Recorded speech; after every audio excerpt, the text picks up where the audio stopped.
Hello, hello, hello, and welcome back to Port Destiny. I'm Ari Armstrong, and this is the second take of episode 4 of Encased. I don't know if you noticed, but earlier an episode went up and then got deleted because somehow Streamlabs OBS killed my audio. So you could hear the game, but you couldn't hear me, and I don't like silent gameplay, so I deleted it. Luckily, with this game, you can actually, load games based off of, I title mine on the save at the end of each episode, so I was able to just load back to where I was at the end of episode 3. So it wasn't as excruciating, but I also had 9 episodes I recorded today of 3 different games, so yeah, that kind of sucks. But thank you, Mr. Winko, for letting me know my audio was broken and there was no commentary, otherwise I would look silly. Therefore, however, on a good note, I do know what to do now to get to the next part of the game and leave the dome, so let's do that. So we're on level -6 to talk to who was it again? Martin Kingsley.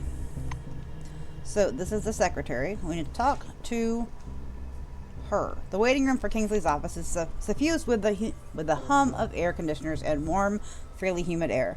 Behind the table to the right of the door is a thin brunette in a fitted jacket and a blouse fastened at the neck. A nameplate on the table reads Artemis Castros, Secretary. As you approach, the girl brushes something off the table and opens up a big black notebook. Welcome to Chief Officer Kingsley's office. How can I help you? We're going to ask if we can go into Kingsley's office. Artemis folds her hands on the table, putting on an air of authority. Yes, Mr. Kingsley has been waiting for your call. Please come in.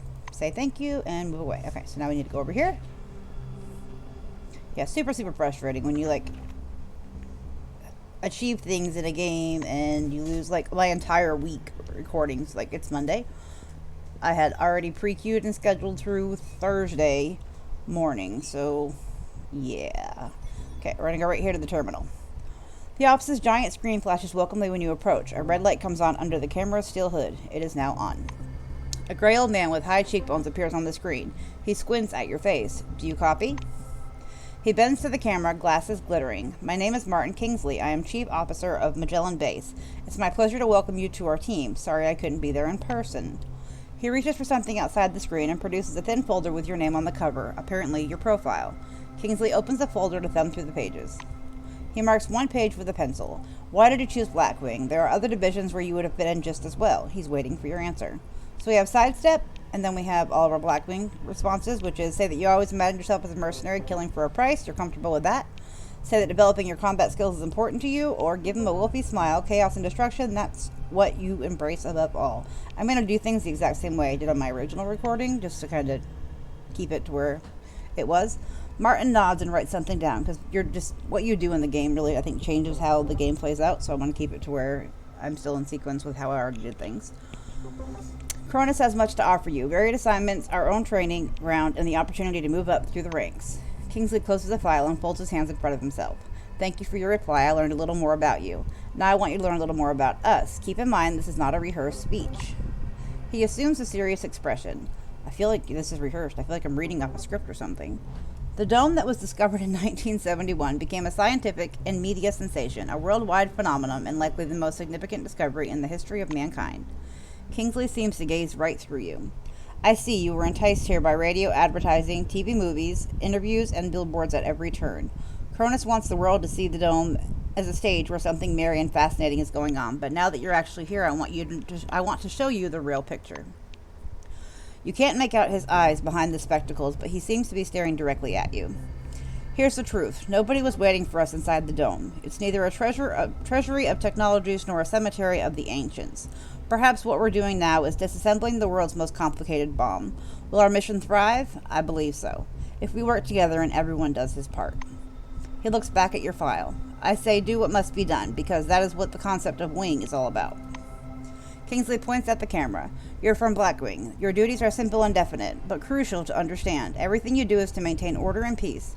Once people panic, they kill each other, much quicker than the dome ever would. Putting the folder aside, he leans back in his chair and stares at you in silence. It becomes so quiet that the ticking of the clock in the senior's administrative office can be heard in the speakers. Kingsley sighs quietly. You are probably waiting for some boilerplate welcome speech, but I prefer to talk about real existing problems. Good to meet you. So say that so do you? Make no reply or smirk. We're going to say so do you. Martin nods slowly. That's all then. Have a rest, attend to your business, and after that, come back to me. I've got just the task for an employee of your specialization and rather an urgent one. And we're going to actually go ahead and embark on the task. We don't need to go move away and go gather more things and stuff like that. Martin moves closer to the camera. Sit down then. I'm going to show you a video and offer a few comments along the way. Kingsley's face on the screen becomes still, then disappears, leaving only his voice. Your mission objective is the Nashville Research Station. While preparing the materials for this mission, I came across a short documentary film about the scientific complex. You'd better watch it. Okay, let's watch on. A hollow click comes from the speakers. Gray, purple, and black spots flicker on the screen. A blurred title, The Cronus, archived 1971 to 74, was used in this recording, appears at the bottom. The screen shows the shadow of an airplane on a faded yellow desert. The speaker's cheery voice fills the room. Every day our researchers uncover more and more of the dome's secrets. There is no doubt the underground structures known as objects are collocated according to some pattern. Though the possibility of discovering any relics important to science was for a long time considered insignificant. The desert disappears into the blackness of a drawing board. White chalk lines drawn by an invisible hand form a scheme of the dome before your eyes. The speaker continues. By 1972, however, a number of objects tens of times more significant than our earlier discoveries came to light. The construction of a dedicated archaeological bases alongside the objects began. Ankara was built in May of 1972, and within half a year, Boston and Dessau were also brought into service, though the biggest discovery was yet to come. The picture changes to a chasm suffused with electric light and full of people bustling about. The voiceover comes from a distance. In November 1973, a massive network of underground caves containing a structure of Hythero unseen complexity was discovered in Sector C12. Soon after, the construction of C12 Nashville began. See, I just read all these and having to read them again, I'm getting very tongue-tied. The camera flies through dim underground caves as the silhouettes of bizarre mechanisms loom up. Let me try that again. The camera flies through dim underground caves as the silhouette of bizarre mechanisms loom up from the dark, as well as earth-digging machines and tired miners in orange jumpsuits. The speaker continues. C12 Nashville is an innovative research complex located atop the relic mining location, with all the necessary infrastructure. The unicity and complexity of the object, communications. The film abruptly cuts off and Kingsley's face reappears on the screen. The rest of the information is classified, but I hope you got to the main idea. Nashville is a very special place, requiring people with special qualifications and a high clearance level, though yours will do for this mission. We can ask what our mission is, tell him we need to know why it's so special, or ask who is in our group. Let's just ask what our mission is. Martin adjusts his glasses. So the task. The Nashville base stopped transmitting yesterday evening. Today we sent the available team members to investigate, but no confirmation of their arrival has came through on the radio. The chief's officer rubs his forehead. Usually I would never give this task to a freshman like you, but I just don't have enough personnel.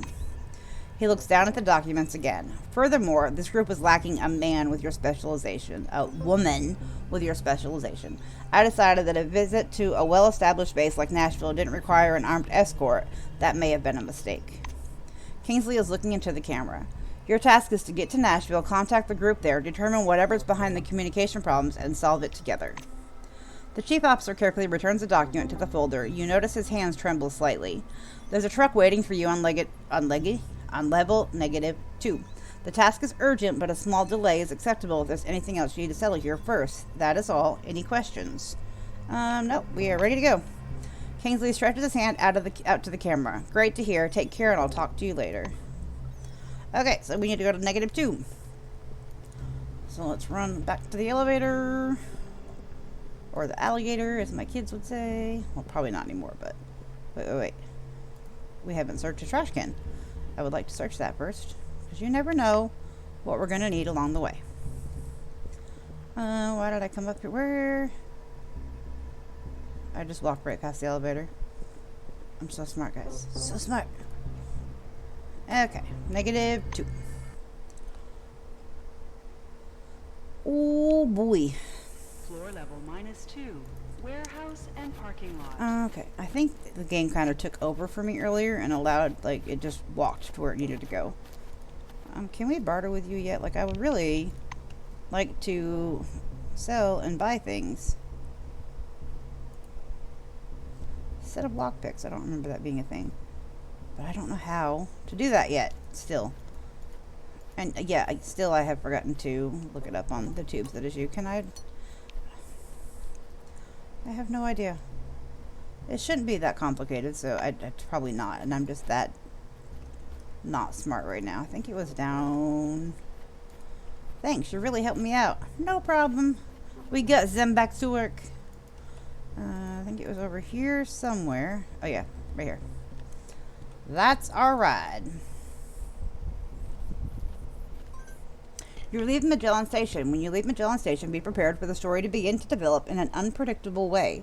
The world under the dome is a dangerous place, and we strongly recommend stocking up with medicines, ammo, food, and drinks. If you have unfinished tasks, then, as soon as you step outside the Magellan Gate, they will automatically be considered failed. Well, I would like to stock up on more things, however... Have we searched this? Yes. However, the problem with that is... just making sure we didn't miss anything. I can't figure out how to buy and sell and trade with that one guy. An orange track truck is waiting at gate 3. The vehicle's number has been scrubbed off by desert wind and sand. This must be the transport Kingsley spoke of. The driver's side door is half open. A young woman is sitting behind the wheel, her legs to one side. She extends her hand. Hi, I'm Clara Morgaine, and you're the novice going to Nashville, right? What's your name? How's your mood? Do you mind if I smoke in the car? Her handshake is surprisingly firm. Clara smells of soap, some fragrance, and a little bit of like gasoline. We can ignore her, we can introduce ourselves, and we can say that we need to straighten a couple things out. We're going to introduce ourselves and get in. She smiles. Glad to meet you too. I've got nuts. You want some? Or candy? Oh, I've got chocolate-covered fruit. Try some. You know, candied fruit are dried, then boiled in syrup. Oh, that sounds so good right now. You get into the cabin and plunk yourself down in a seat. The tractor seems bigger on the inside than it looks. A wooden rosary is hanging from the driver's mirror. The radio is murmuring quietly. Clara shuts the door. Here we go. God willing, we'll get there before the storm hits. Mind if I turn the radio up a bit? Do you like music? Blues? Gospel? I do. For instance, you can't make out what exactly Clara likes. The roar of the engine smothers the rest of the sentence, and the vehicle lurches into motion. And here we go, driving outside of the dome, finally. Dirt, dirt, dirt.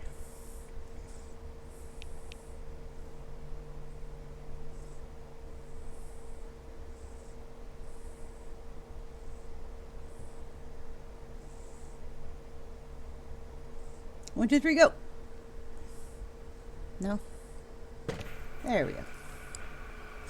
You don't make it to Nashville. At a low, saddle-shaped mountain pass, the engine overheats and rapidly loses power. The truck coasts to a stop. Clara opens the hood and steps back from the steaming radiator. She looks perplexed. I've never seen anything like this. The tubes, gaskets, everything rubber has turned to dust, as if the car was 100 years old, and that storm is getting closer. The blue stares anxiously at the dark funnel cloud dancing on the horizon. We're going to ask her if she can fix it? Clara looks at you anxiously. Yes, I can. Well, I think I can. My parson says he only tests us with trials we can endure. The young woman looks thoughtfully at the broken truck.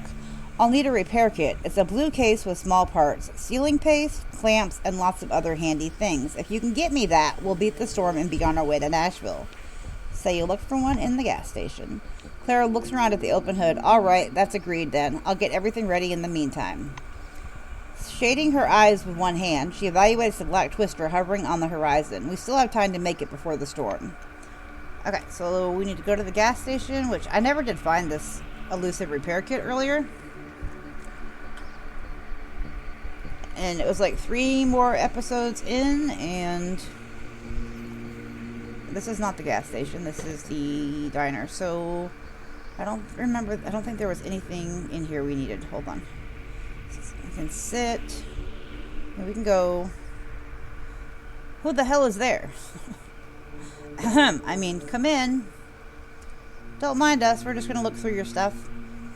Just looking for a repair kit. No biggie, right? Paper and a stack of documents. Can't get the med kit.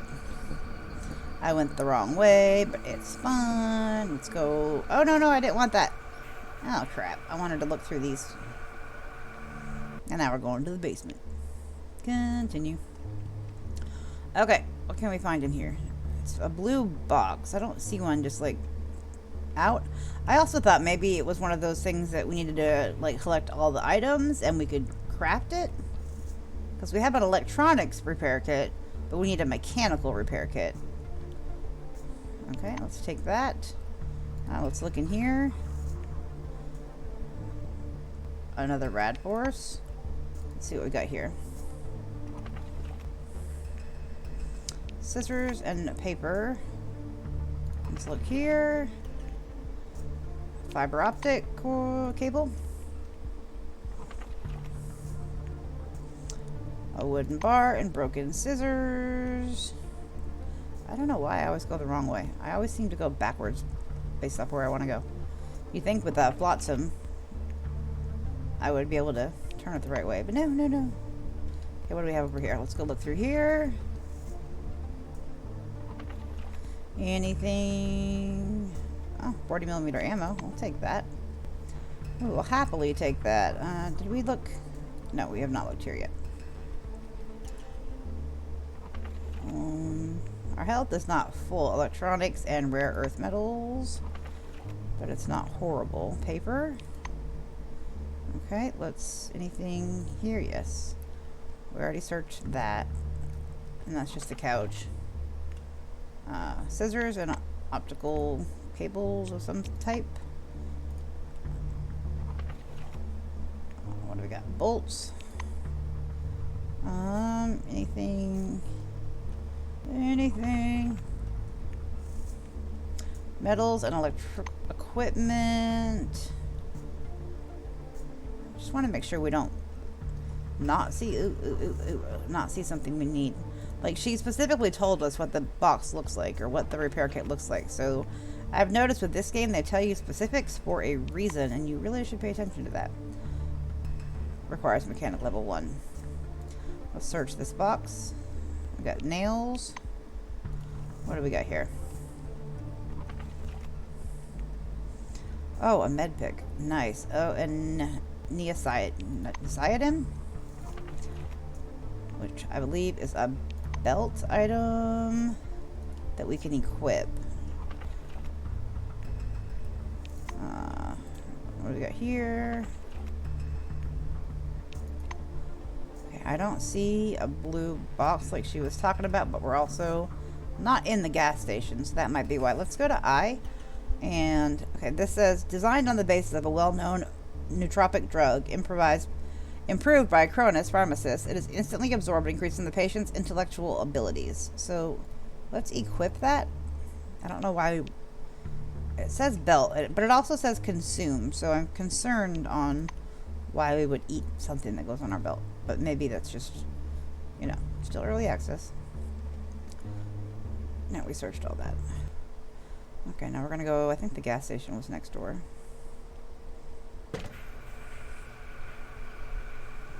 And she did say to go... Well, is that the gas station? Maybe it is. This is the gas station here. Hold on. Who are you? Let's go talk to this person real quick. A scruffy old man with a wild and matted beard is sitting in front of the checkout terminal. The badge on his blue jumpsuit is long since bleached away. The name Aaron Melville is written there in black marker. With a groan, he picks up a magnifying glass and, peering through it, begins poking at the keyboard with one knobby finger. The computer plays a short tune. "Mate," the system declares. The old man angrily sets the magnifying glass aside. "A grandmaster, you're a piece of metal, not a grandmaster, and a cheat to boot." He raises his head to squint in your direction. Come on in, we're open. You're better off not eating here, and there's nothing to buy, but come in anyway. What is it you want? The shopkeeper rises from his seat, and you notice he's supporting a peg where his left leg should be. Aw, it's like Trixie and Conan. Tell him the truck broke down, ask what's wrong with the local cuisine, and ask him how's life. Let's tell him the truck broke down. I didn't actually talk to him when I did the last recording. I didn't even think about it. The old man looks over your truck through the dust-covered glass. I know. Rubber turns into dust, and grease seems to evaporate. No need to wonder about it. My dear, there's an active anomaly hereabouts. The gas station is really only 3 years old, though it looks like more like 33. Let's ask if we can help with the repairs, ask what's wrong with the cuisine, and ask him how's life. Oh, let's ask about repairs. Melville sinks deep in thought. You need that small case, the whatchamacallit emergency kit. Ah, got it. Repair kit. I used to have one. Not here in the marsh, though, in the shed. There's a shed on the marsh, and there's a small blue case. You can get it? Do you get me?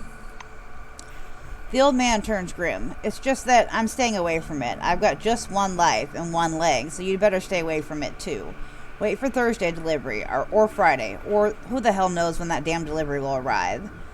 Say that you have to fix your truck in a hurry? Yeah. The blue squints and shakes his head ruefully. Are you really so eager to die, my dear? I'm telling you, you don't need it. That marsh, you live only once, as I said. Say that you have no choice, you need to get to the marsh. Ask what he means when he says you only live once. And let's ask what marsh he's referring to. The blue sighs. The path going past the wooden garage outside, it leads to the marsh. And there you go. On and on. Why, where? Why go living? Huh? Lost my thought. My train of thought. The old man shakes his head. So the marsh must be the anomalies of contaminated water. I don't know. But there's fish in there. I would have gone fishing, but it's too dangerous. How do I put this? You only live once. YOLO. And that's the truth. Say that you have to fix your truck and you're in a hurry. Okay. The blue squints and shakes his head ruefully. Are you really too eager to die? I'm telling you, you don't need it. The marsh, you only live once. As I said, say that you have no choice and you need to get to the marsh. The blue gives you a short-sighted look. As you wish, the marsh it be. Go round the wooden garage and follow the path. You can't miss it. The repair kit is in the shed. Ah, wait. The shed is locked. Aaron rummages hastily through his pockets. It was right here. Ah, shit. Oh, here it is, my precious. He takes out a small brass key and puts it in your hand. Take the key and move away. Okay, so yeah, that's more than I got last time. Because I didn't talk to him. Because I didn't think about it. And we're auto-running now, so apparently my person knows exactly where to go. Oh no, we did this last time. We ran to the roof for some odd reason. Like, I haven't hit anything. She's just running her little heart out. So we will call that an episode. We'll have to see if I can find the marsh next episode. Thank you guys very much for being here. As always, remember, when gaming, have fun, play hard, but in real life, be the change you wish to see in the world. Later, y'all.